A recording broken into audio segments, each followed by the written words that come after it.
This podcast could potentially have adult language, adult themes, definitely drinking, and possibly the possibility of sexual content. Listener discretion is advised.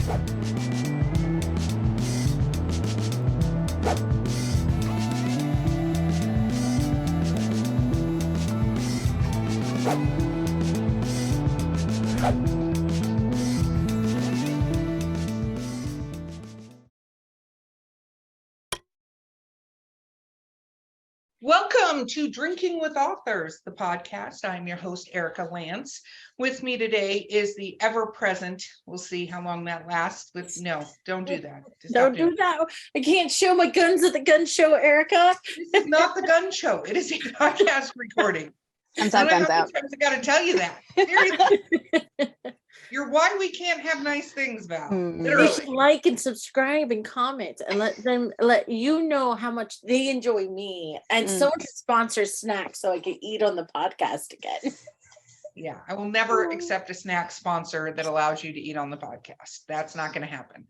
Anyway, Valerie Willis is with us today. I don't even know how we get through the intro with you on this show. But our guest today is the amazing Marisa Wolf. Woo! Hi. Woo! So excited to be here. Let's talk about what obviously Val's already drinking. So I'm in some of our Drinking with Authors swag, but I decided to be super fancy and put my Angry Orchard hard fruit cider peach mango in a Drinking with Authors cup. You should find this stuff, Val. I actually think you would like it. Really? I saw Angry Orchard is hit and miss with me. Like I don't like their base product, I guess, or whatever, which is what that and Reds is the only two things I found looking at the two stores I went to. But my favorite is Cider Boys. I'm a big fan of, especially during Thanksgiving. They have a cran apple that is awesome. Nice. So the cranberry one is Flat Rock Cider Company up here, which makes Ice Spice Baby. That's the name of their. That's fantastic. Yep. I love that. That's awesome. Yeah. So these are things. Val, what are you drinking today? Since you I am drinking had an epic failure at the liquor store. I'm sorry. I did find the San Pellegrino. It's very dramatic. I love it. Italian sparkling drinks. This is Jen's fault. I discovered this at her house, and this is the orange and blood orange version. It looks like I'm drinking something alcoholic, but I am not. Just bring that energy. I like it. Yeah. There are so many reasons you. I tried to get off soda, but I wanted something carbonated, and this has replaced its soda. Respect. Oh yeah, no, I guess that happened. We're gonna have to get you like a case of your wine so that you could start drinking. I want to order that mead from Dragon Con, which I believe is where Marisa discovered us at. Yeah, no, that mead, that mead was interesting. You tell me what you think of it. That's what I'm gonna say, because I had it and I was like, okay, that happened. Something happened. That happened. Marisa, what are you drinking? One of my favorite drinks is whiskey and ginger, and recently I found that Jameson is putting those in a can. So it's whiskey, ginger, and lime in a can. So what? I have not seen this yet. So happy. It's Jameson, ginger, and lime. Sorry, it's backwards. I might want to try that. Yeah. So and it's Jameson, malt whiskey. You heard ginger and lime, Val. It has whiskey in it. Right, but I've been made a ginger drink with something in it, and it seemed nice. Whiskey and ginger is my it's just go-to. like, you making me hot toddies. I have no idea what the hell I'm drinking, but I'm going to drink it. Yes, you cared for me and made me this drink. I will drink it. For the record, what I gave you was a honey jack and ginger. Like, if we're going to clarify, because your sweetness level needs to be kind of epic when you're drinking these drinks. So, got it. Thank you. Yeah. Well, you're welcome. The diabetes hits make alcoholics out of my friends. I'm going to do it the right way. The diabetes. I like it. It's real. Okay. So, Marisa, for those that may not know, I feel like we're not even going to get through this podcast. We're going to have so much fun. Val's not even drinking, and it terrifies me. For those that maybe don't know you and your writing, what do you write? Yeah, so I am a giant nerd. I write science fiction and fantasy. I write every corner of science fiction and fantasy that I can find. So my most recent releases are urban fantasy and military sci-fi. So I have them. I have handy props. So Ooh. Oh, recent releases: urban fantasy, The Valkyries Initiative, and this anthology, Chicks in Tank Tops. Just in case you're wondering, this is a tank top, and this is a tank top. Credit to the fabulous author Lydia Shearer for that infographic. So yeah, I write wherever I can, whatever I can, as long as it's nerdy and what ify. wow. That is amazing. That is amazing. And we did meet you at Dragon Con, Mhm. which is also amazing. I took COVID home from Dragon Con. That was my parting gift. Super That's excited much about worse that. than whiskey and ginger. I don't like that for you. Yeah, no, I didn't like it for me either. It didn't look good on me whatsoever. But Dragon Con was amazing. Mhm. So when did you start? Well, obviously, if you're an epic nerd, I believe you were probably born that way, as I am all of second us. gen. It's true. Yeah. Which is awesome. Second gen epic nerd. When did you start writing though? So I do have evidence of this. I'll have to find it. But when I was 6, I wrote my first short story about a girl and her giant dog and Idaho potatoes. I could not tell you why, but it's laminated, so it has survived to this day. So I know that was at least, I've been chasing that high of like the laminated short story ever since. So since I was 6, I've been trying to write what if stories.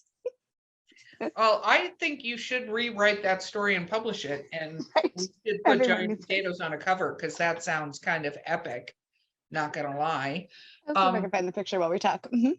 Yes, please do, because that would be awesome. You got to send me that picture and I'll post it as part of your social media when we announce your episodes. Like, and From here are here the to there. potatoes.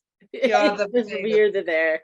That and then the chicks in tank tops. Okay, tank top. These are tank tops. What if we had a potato wearing a tank top? Just saying. I mean, that's pretty spot on for me, I have to say. I'm very potatoey and I'm okay with it. So what was the first book? So you decided to go down this writing route with the potatoes. I'm glad Obviously. you expanded your brand, because A little I bit. feel like the potatoes may be limiting, Little but niche, yeah. very niche. Like there's farmers all over the place that think that's awesome.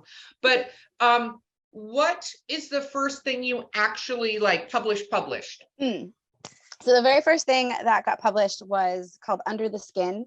It's a short story about a cat assassin. So an alien that looks kind of like a cat and is one of the galaxy's premier assassins in the shared universe, the Four Horsemen universe.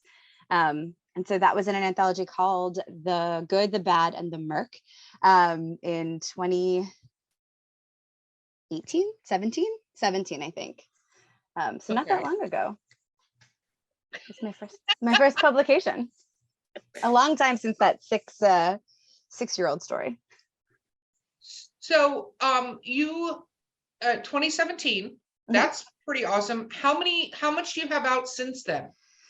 I have co-authored 6 novels and have short stories in 20 something anthologies. Let's say 24. It's somewhere between 22 and 27, I think. So just kind of been, just sprinkling my things all over as we do. And I've just spreading out those potatoes. That's right, just getting the little seeds out. I've just recently signed a contract with Bain.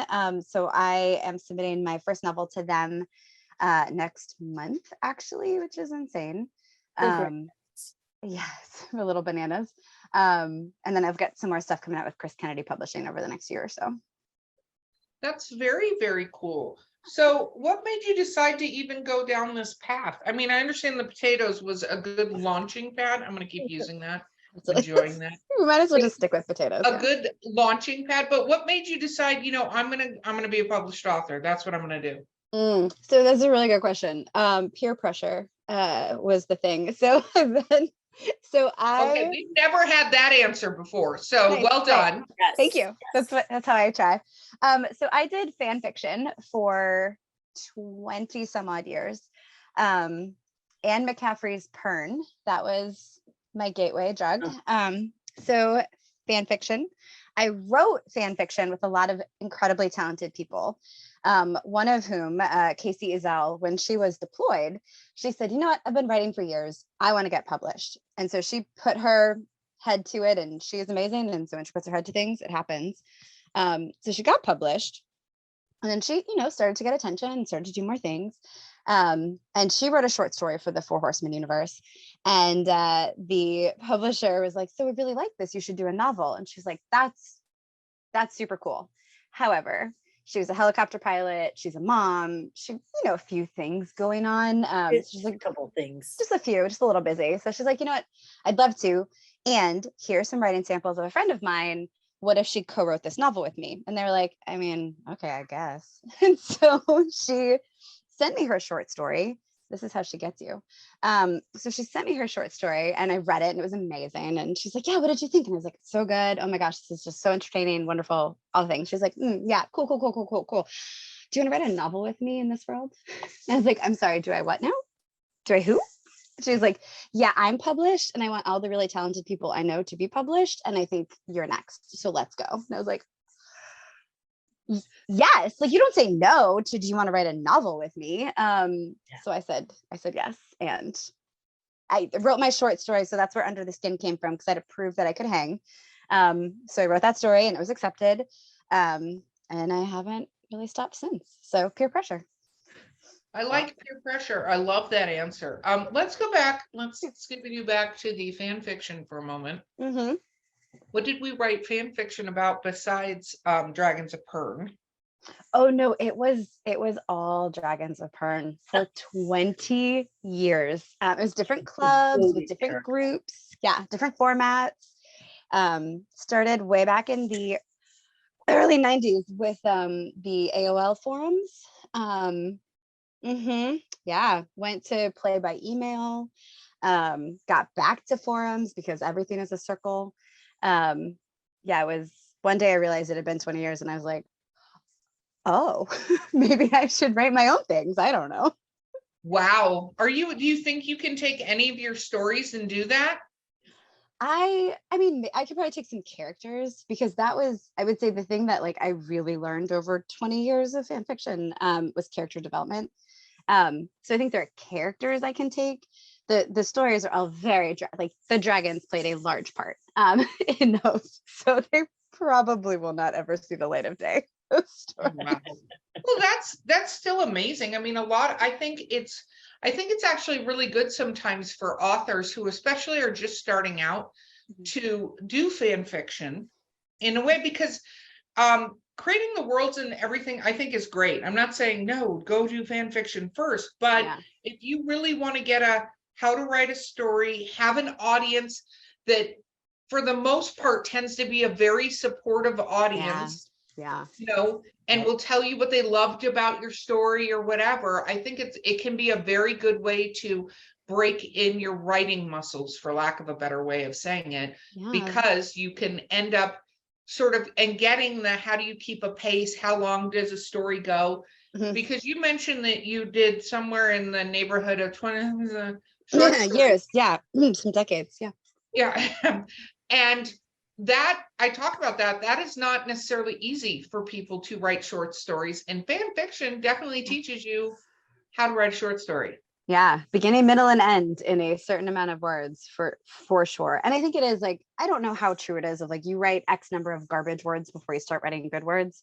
But there are definitely times like I'll go back and look at some of these stories and like, oh, there's a bunch of garbage words. Oh, here's some words that like I see where my voice started to develop and how I practice it, which is cool. Well, I think that even now, like you're into, you've got other books coming up. I'll tell you right now, because you start 2017, in a couple of years too, you look back on even what you just published, and I know I do that. Val does that. We look at what we published before, and we're like, oh, I can rewrite this whole thing. Like, what if I give you a new? But that's where I also remind myself of something Anne Rice. So Anne Rice had this whole like Facebook Live interview, and I my schedule lined up, And someone asked her that question, do you ever look back at Interview with a Vampire, for example, and want to rewrite it now that you're a stronger writer? And she says, let me be honest with you. She says, one, yes. If you're asking if I'm a better writer and I could have told that story better now, yes, but I didn't write it now.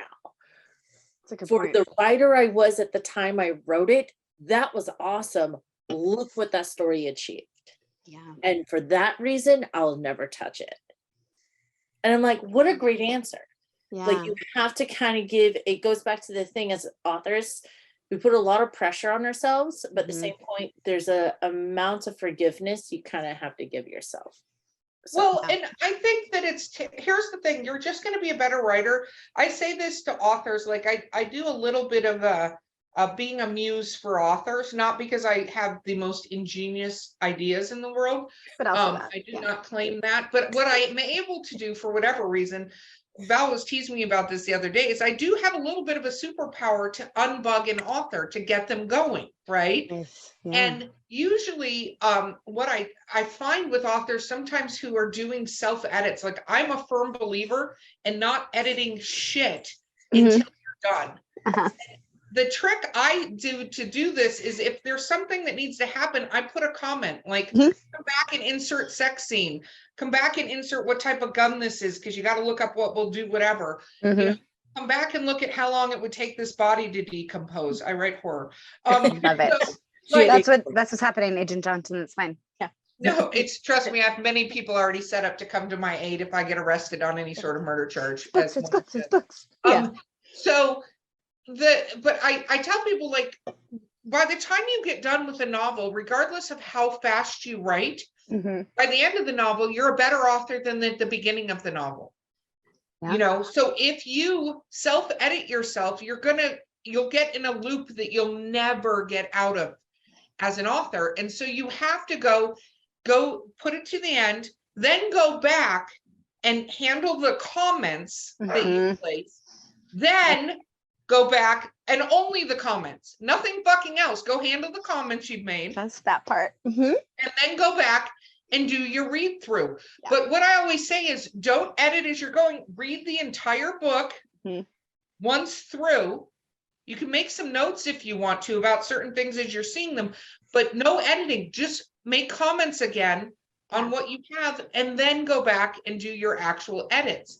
Because otherwise, you can edit yourself into corners and stuff, especially because I think most of us, some people are amazing about quoting parts of their work, but if you're the other 99.99% of us, you're not. And sometimes I go back through and I've caught myself trying to edit and then I read a little bit further and I'm like, oh, I already fucking put That's that why I in. did that. Like, It's already here. like I've just wrecked my story because I've already put it in. Like, I've done that 3 times today while reviewing this short story. So Oh no. Yeah. but and that's where we can waste time as authors. And the thing is, you can't go, I can write this better, whatever. This is the story. Just make sure there's no major flaws in it and then give it to your editors and stuff like that to go through it with you. Otherwise, your books will never get written. And guess what? You're going to hit send. There's going to be errors in it. Whatever, it's going to happen. I don't care who the hell you are. I don't care how many editors go through it. I don't care how many proofreaders go through it. I don't care how many times you go through it. You'll have screwed up shit in the book. Then just move on and do the next thing, because otherwise you'll be writing that same novel forever. For 30 years and you don't have it. Yeah. Yeah. That's, I think, where a lot of authors can get really tied up. But the truth is, every book, everything you write, every story, I don't care what you're writing for, every blog post, you're going to be a better writer at the end of that. Yeah. Most of the time. It's like not my blog there are a post. few rare occasions where you do not improve and you suck, but a lot of times I think that's make her choke on her drink, Erica. How dare you? Listen, It's true. Yeah, it was great. we don't have disclaimers. That's on why this we book. love her. She just tells it how it is. She's like, Val, you're being dumb and you're gonna choke on that food. Stop eating on the podcast. That's right. Like, oh, True. not wrong. Not wrong. Yeah. I don't care what she eats, but when she gets nervous and she eats and then she goes to talk or laugh or whatever, then she's choking. There's nobody there to give her the Heimlich. Who's gonna save her? Yeah, the door's locked. So gonna watch it. Basically, we'll have a recorded version of Val dying on the podcast, which would be dumb.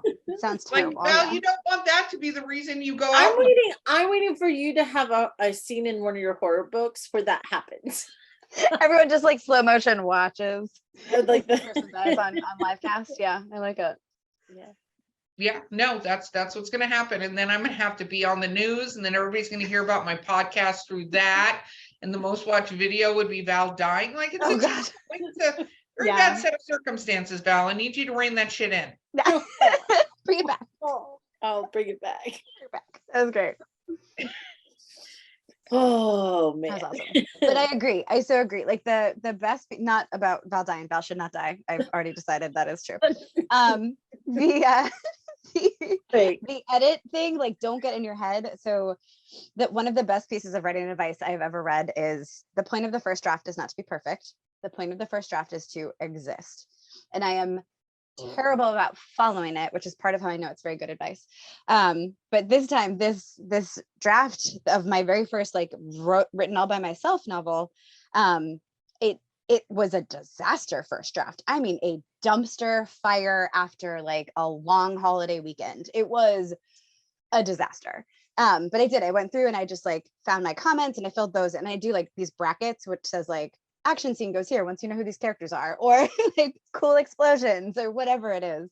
Then I can just search by brackets because you don't use them otherwise. And then I could start moving stuff around to where it went. It's probably still trash, but now it's with the alpha readers, so that's fine. It'll I untrash doubt after. it's trash. We are our harshest critics most of the time, unless we have an overinflated ego and don't think we do anything wrong, which is actually worse than thinking your stuff is garbage, actually. But I think that, we're going to be critical of what we're doing because we're sitting in it. Like you said, a dumpster fire, we're sitting in the dumpster. We're in the dumpster. Feeling like we keep pouring gasoline and then being like, we're getting burned, I don't understand what's happening while holding the match. Like, why does this hurt? Yeah. Yeah. But at the same time, you have to find what works for you to keep moving forward. Yeah. Yeah. As an author, so that when you have the opportunity and you can publish your own books and grow and grow and grow, that you're not stunted. Because like when I have authors on the show, and I love all of them, before I get hate mail from my own guests. From your own authors, yeah. Yeah, for my own guests on my show, is when I hear it's going to be 3 years for a novel of theirs to come out or something like that. Like, it's one thing if the publishing company is being a dill hole and that's how long it's going to give them. Right. And I don't care if I get hate mail from publishers when I say that. Don't take 3 fucking years to release a book. Don't be a dill hole. When they tell me that's how long it's going to take them to write the book, I'm like, why in God's name is it taking you that long to write a book? Yeah. Like, it should never take you that long to write a book. No. Write the damn book. Yeah, that part. So I didn't know what my own pace was really, because I'm a precious little snowflake, and sometimes it take a long time, and sometimes like my deadline is tomorrow. So shit, I have to write this whole thing. Which is how short stories work, but you can't do that with a novel. So earlier last year, I wrote 2 co-authored novels with my co-author in 6 weeks. We got 2 novels done beginning to end, and they were solid. Like, it wasn't like at the end I was like, ooh, this is a trash fire and we have to like spend 8 years fixing it. Like, they were good. And it's easy, I think, when you have the right co-author, like, it's easier because you can play off each other. You can like look at the other person's. When you get yours back, you can look at it differently. But I was like, oh, I really can write 4,000 to 5,000 words on a regular basis. Like, I can't do it every day, but I can. And so I drafted my dumpster fire by myself in like 9 weeks. And now it's going to take another month or 2, maybe a little longer, to clean up. And then there's the process with like the professional editors. But yeah, like, you can get those words down depending on your life. Like, if you have multiple children and I don't have a full-time job right now, so that helps. But like, so maybe you double or triple that. Like, maybe it takes 6 months or a year, but 3, like, no, get your book done. Get on to the next story. You have all the stories that need you. Get to them. Well, and to be a successful author, you need to publish all those books, because you're not going to be a successful author. And by that, I don't mean living in a mansion, blah, blah, blah, but being able to, have your time to write and money coming in for the effort you're putting in. You won't get that if you're one book a year, every 3 years. I mean, one book every 3 years. They said you got to get to 6 before the money even kind of starts. Yeah. Well, what is that? 18 years? That's a long 18 time. years before you're get to 6 books. I mean, I spent that in fan fiction, and so no money came out. But no, this is a job now. Yeah. And I think people who take longer than a year to write like their first draft, it's because they're trying to fix the story or the characters or the plot without writing it all out. Yeah. Like, how do you know where to fix a thing if you haven't laid all the, that's like someone taking half the deck of cards and scattering across the floor and be like, before in order. Yeah. let me put them in order. And then it's like, don't you need the rest of the deck to really know? Yeah. And so that's how I feel about it every time I put a visual to it. I'm like, no, like scatter the cards, flip them all face up, and then revision is where you start putting them in the order that you want them, whether you're doing it by the spades and hearts or by AA 1122, whatever you pattern, you black and red, whatever your heart desire at that point.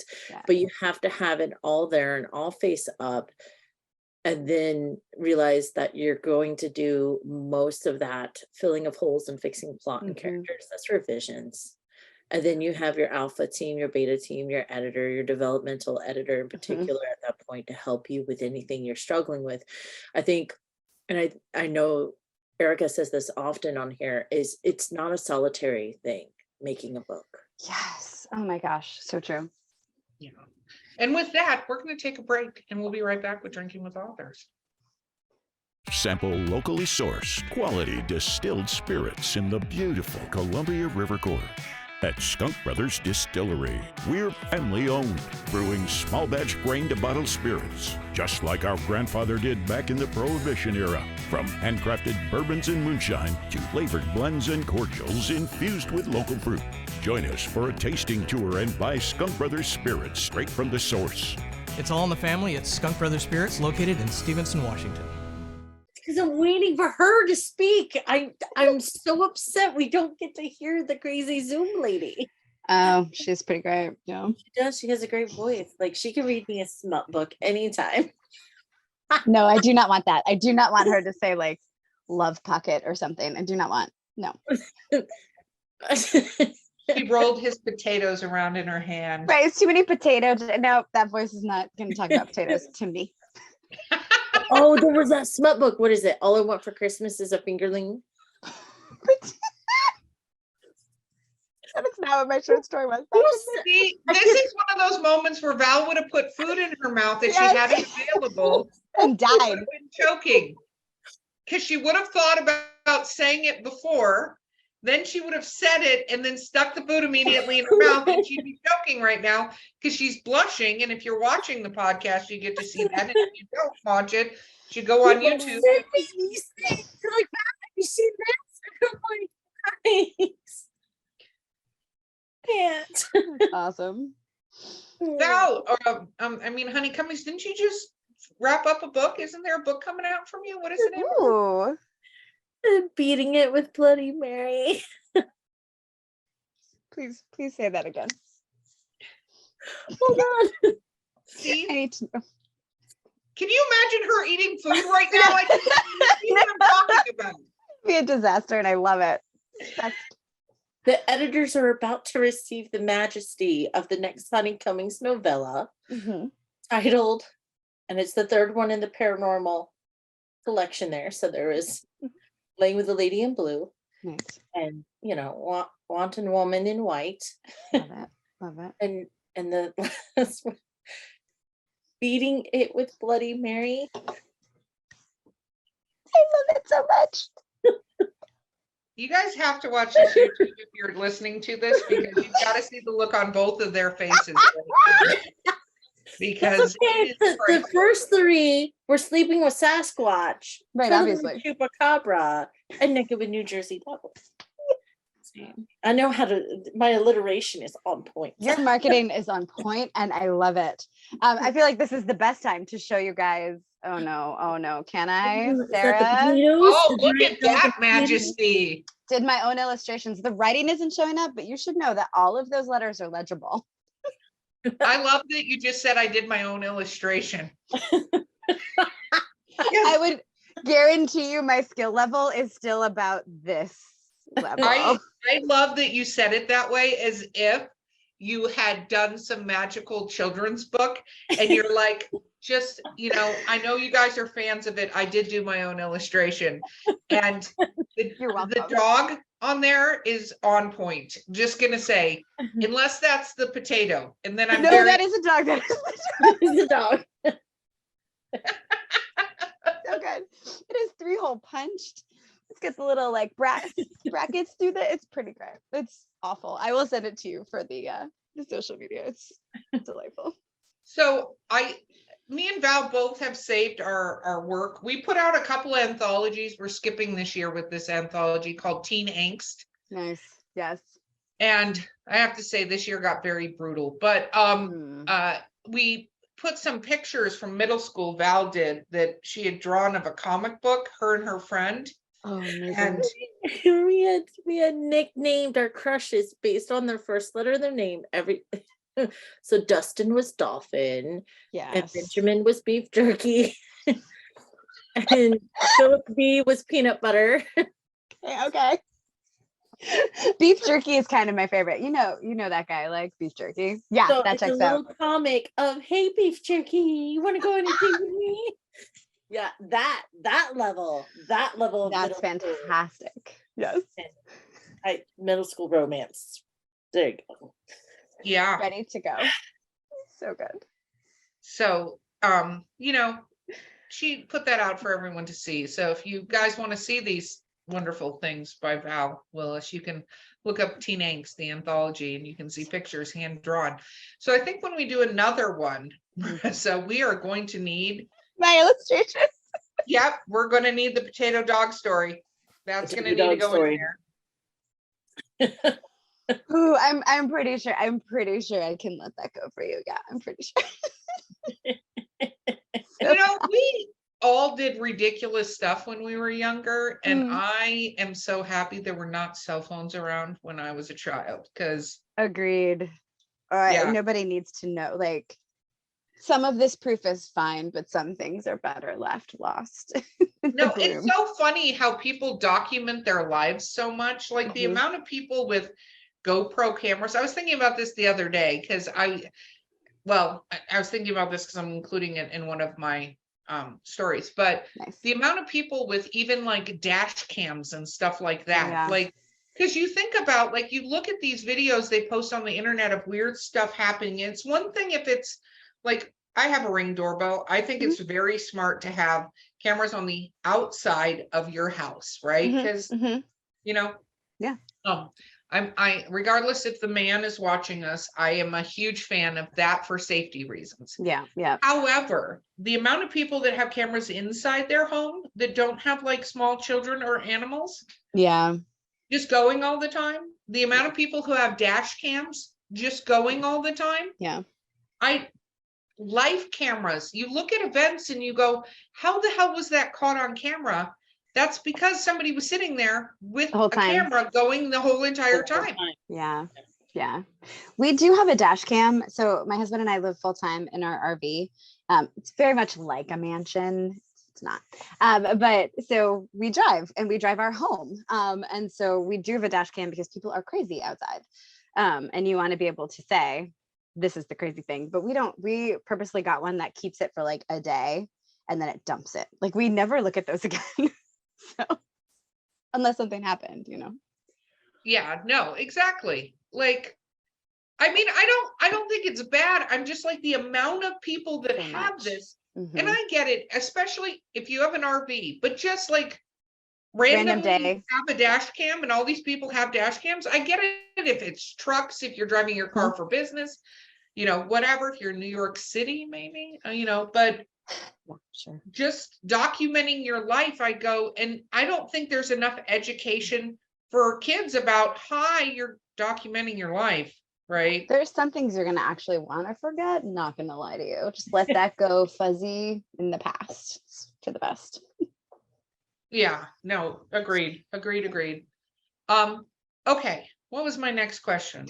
Hold on. Let me get some more beverage and I'll That will know. help. Yeah, that helps for sure.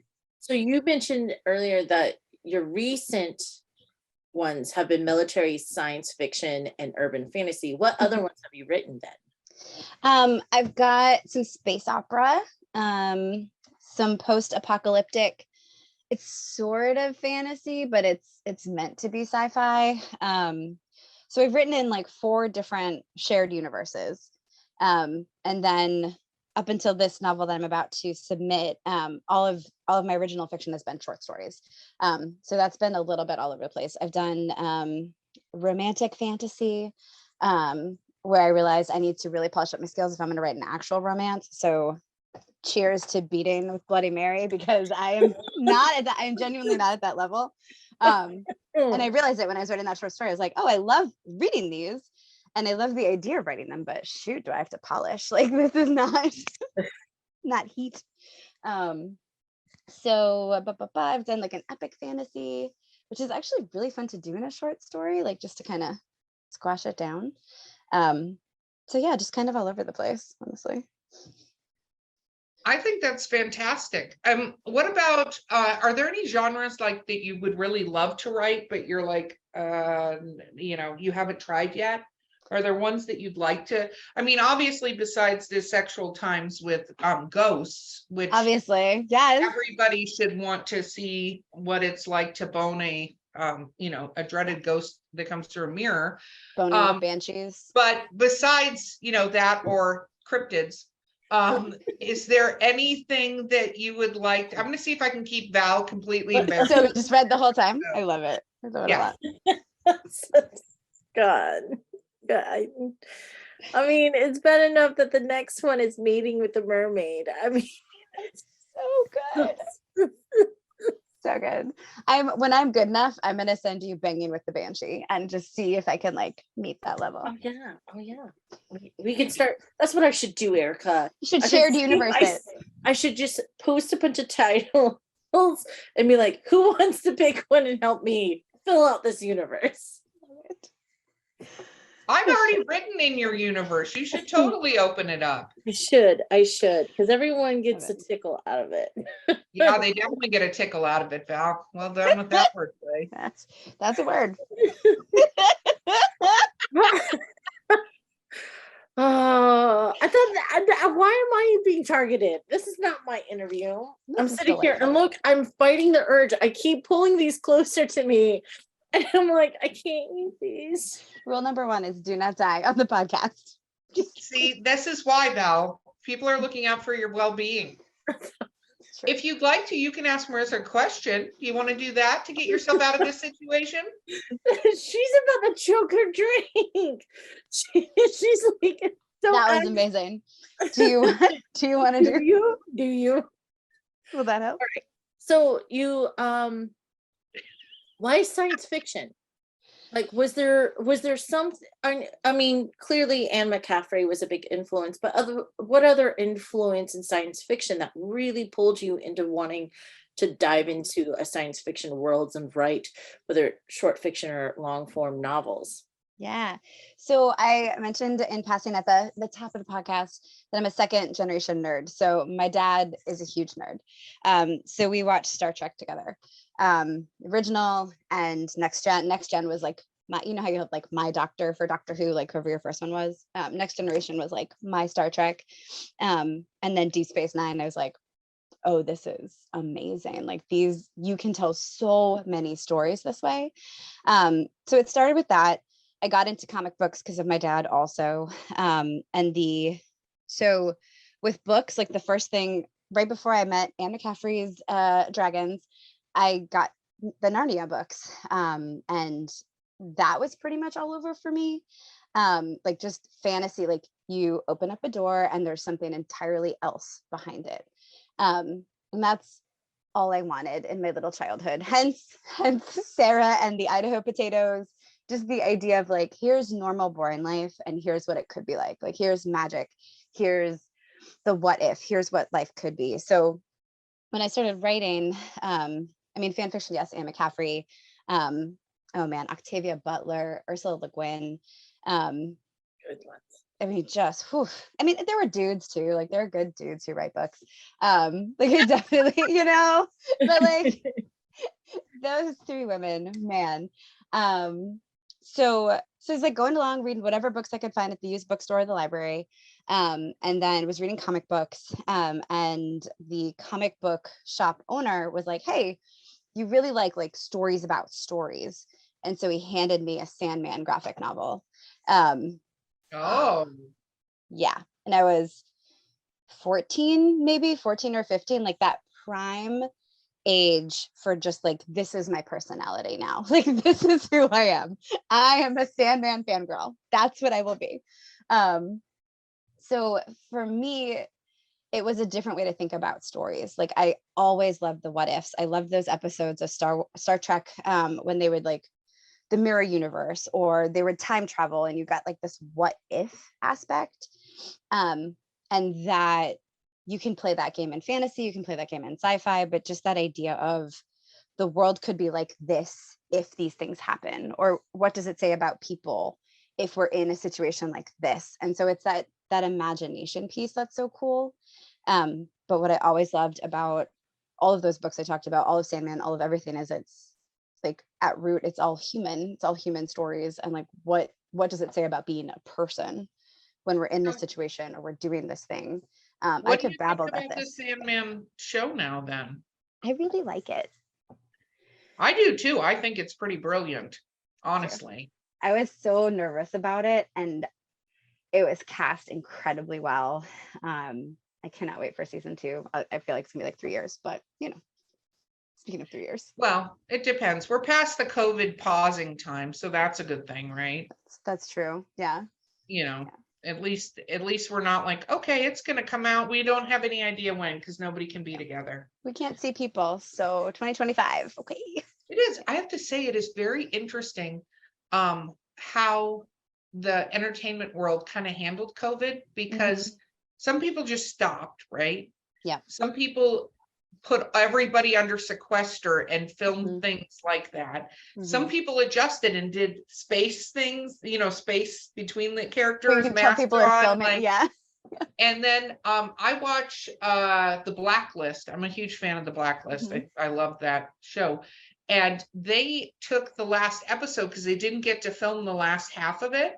And they did it with voice recordings and a cartoon. They turned the last half of it into an animated thing and did the last part of the episode and released it, which I thought was pretty clever, because I was like, okay, you wrapped that up, because it was at the last episode and you kind of can't be like, hi, we can't film this last episode for X amount of years, Right. We'll see you in 2 years for the end. I just watched Glass Onion Knives Out Mystery, and it was interesting because they're all on the dock, and each one was like representing a different mask wearer. There's the chick with just the net, there's the non-masker, there's the one who's got her nose hanging out of it, and there's the one with the custom matching, and then the one that's clearly the quick disposable one. Yeah. And I respected that, the whole, and that little scene. I'm like, that sums up 2020 beautifully. My gosh, right? Okay, so you guys drive, so you dropped this earlier, but we didn't touch on it besides the dash cam. You are an RV liver? Yeah. I don't know if that's the right term. An RVer? What is the term? What is the term one uses? I think you're fine, however you say it. Full timer, RVer, RV liver. I like it. I don't know. I'm just going to make up sounds and keep saying the sounds until something sounds correctly. That's what potatoes. We're fine. We're good. Potatoes. Yeah. So when did you guys decide to do that? I love that idea. Trust me, I've looked into it like 100 times.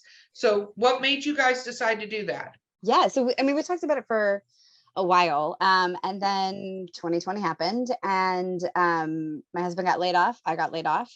we owned a house that we loved, but in a city that we did not love. And we're like, you know what? Screw it. Let's sell everything. Let's take a middle-aged gap year.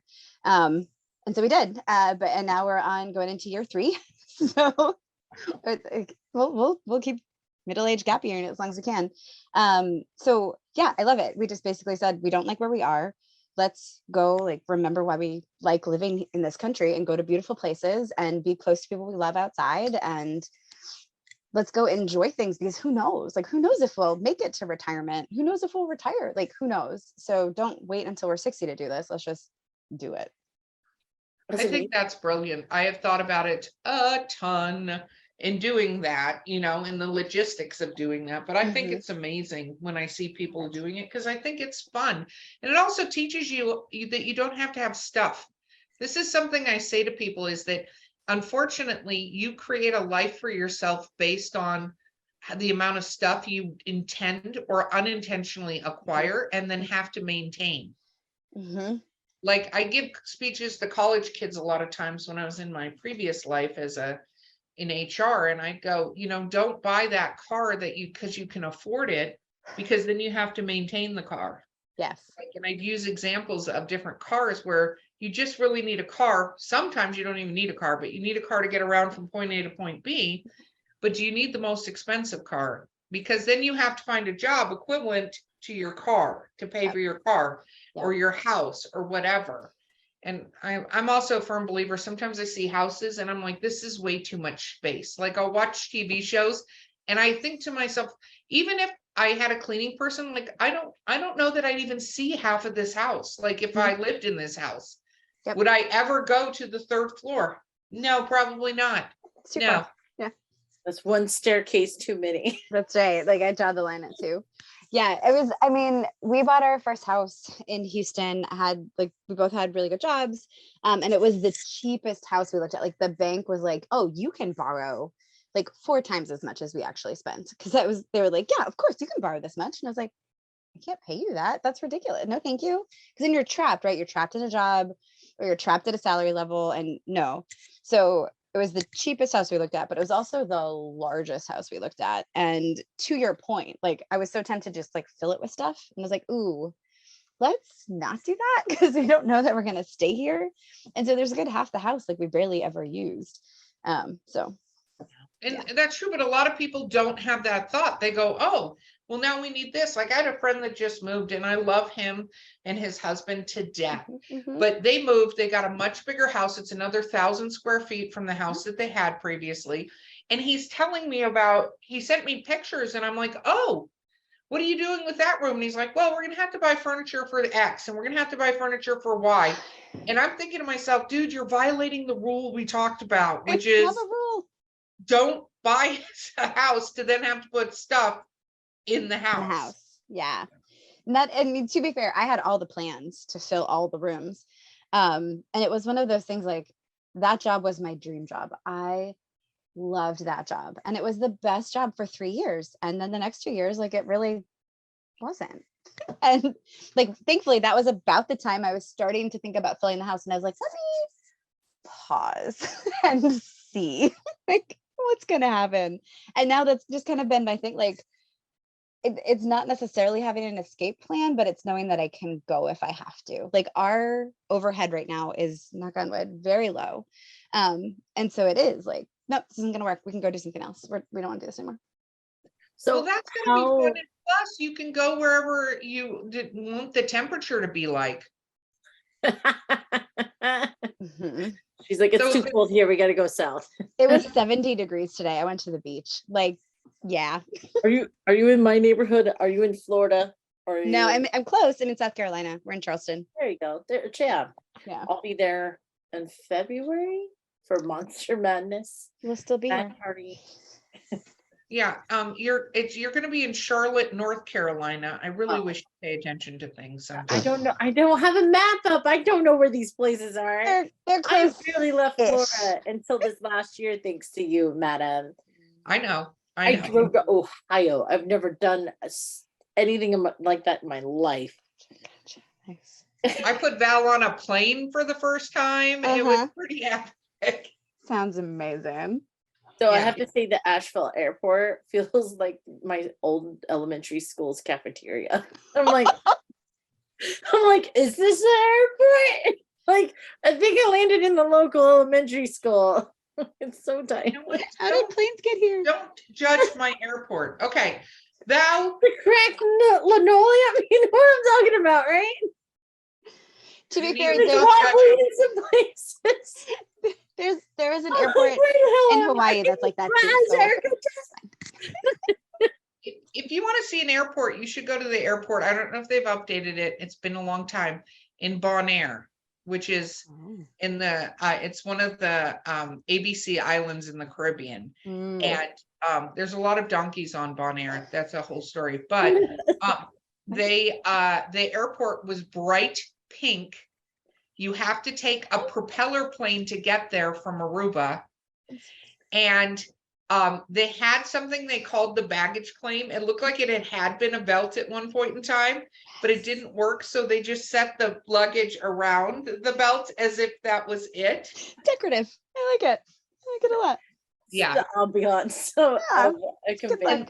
There was sand everywhere inside the airport. Oh, I'm sure. There wasn't even a linoleum relief floor. It was just Just sand. concrete and sand. Shit. So shut it, Val. Could have been worse. You're fine. You're fine. I lived, didn't you? Okay, so But did you Val, die? I'm going to give you the final question. Final question. Oh, so in the 3 years you've been traveling, what has been maybe your top 3 favorite places that you've gotten to visit? Okay. Bar I'm giving Harbor, you Maine. 3 spots, so it's a little Yeah, easy. 3. I love that. Bar Harbor, Maine. My sister and I actually went to the top of Acadia Mountain and got the first sunrise that touches the continental United States. So we got up at 3:30 in the morning to drive up a mountain. We did not hike. People hike. That's not my life. We drove it. It was fine. It was one of the most gorgeous things I've ever seen because you see the sun come up over the ocean and the mountains, and oh my God, it's so beautiful. So that's one. The Outer Banks of North Carolina, just like ocean and sand dunes and ocean. I loved that. And the foothills of the mountains in northern Georgia. We were in Clayton, Georgia in August, and it was 84 degrees in Georgia in August, and just beautiful, like waterfalls, a giant gorge that I had never heard of, and is one of the most beautiful things I've seen in my entire life, like Tallulah Gorge. Oh my goodness. The people were so nice. It's Georgia, so the food is so good. And again, 84 degrees in August. Like just so that's my top 3. I love that. I'm actually about 2 hours north of Clayton. Are you? Oh my God.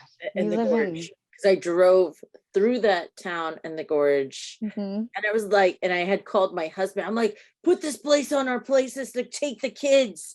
Because it is very pretty and it's Beautiful. stunning. And you don't realize, I'm like, where's this on the places you should visit? And then my husband turns around and he goes, yeah, Grandpa used to take us there all the time. I'm like, is this like it's You knew about it? generations before we're circling back to it again. So Man. it was pretty interesting. Yeah. And I think the place I got to visit this year that was pretty cool, and it's in those foothills as well, is Helen, Georgia, which looks like a little German town. And we went tubing. It was supposed to be an hour. Me and my little family took 2 hours. And by the time we got to the exit, the kids are like, when do we get off? How do we leave? That's amazing. That is so cool. That's because the entire time Val thought she passed the exit. Oh Because no. they were just I moving so started slow. posting on TikTok. Right. I'm like, I don't know where I am. I'm gonna be lost. I'm living here forever. We're probably in Ohio by now. I just need footage for my friends to know when I don't show up at Dragon Con, because we went the week before Dragon Con, that they know what happened. Yeah, please I save was, me. it was last tubing north of here. You can find me. Pin my location. Yeah. She kept doing that. She's not kidding. Like she actually sent, because she sent us a thing saying she's getting on the tube. And then I got a text saying, I don't know where I am. Please come save us. Send the helicopters. And I was like, well, See, are you I hearing thought band this out. sounds? I had a survival plan and rescue mission Great. ready to go. It is better to have it and not need it than need it and not have it. I was like, I'll just write this into one of my stories. Let me know how long you last. Like, it's fine. Okay. Marissa, Sorry. it's shameless Yes. self-promotion time. Where Yes. do people find you in your books? Yes. You can go to www.marisawolf.net or .com. I go both ways. You can find me there. You can sign up for my newsletter there. I promise you lots of gifts and pictures of my dogs. Also Instagram, I have not updated it in a couple weeks, but I will get back to it. So my RV travels, my dogs and my books, it is at Book Dogs. Books, dogs, bonus travels. You're welcome. So those are the best places to find me. Also, I show up at cons periodically. So this year I will be at MarsCon in Virginia Beach, Virginia, Liberty Con in Chattanooga, Tennessee, Fantasy in Durham, North Carolina, and hopefully Dragon Con. We'll see. Yes, we're all waiting except for Val, who already got her acceptance, whatever. So fancy. Man, the moment that hit live, I was like, send. I forgot. I was so deep in like my draft as a dumpster fire, but I'm gonna finish drafting it. But I haven't. So sometime this week I will actually apply, and hopefully it did not miss my window.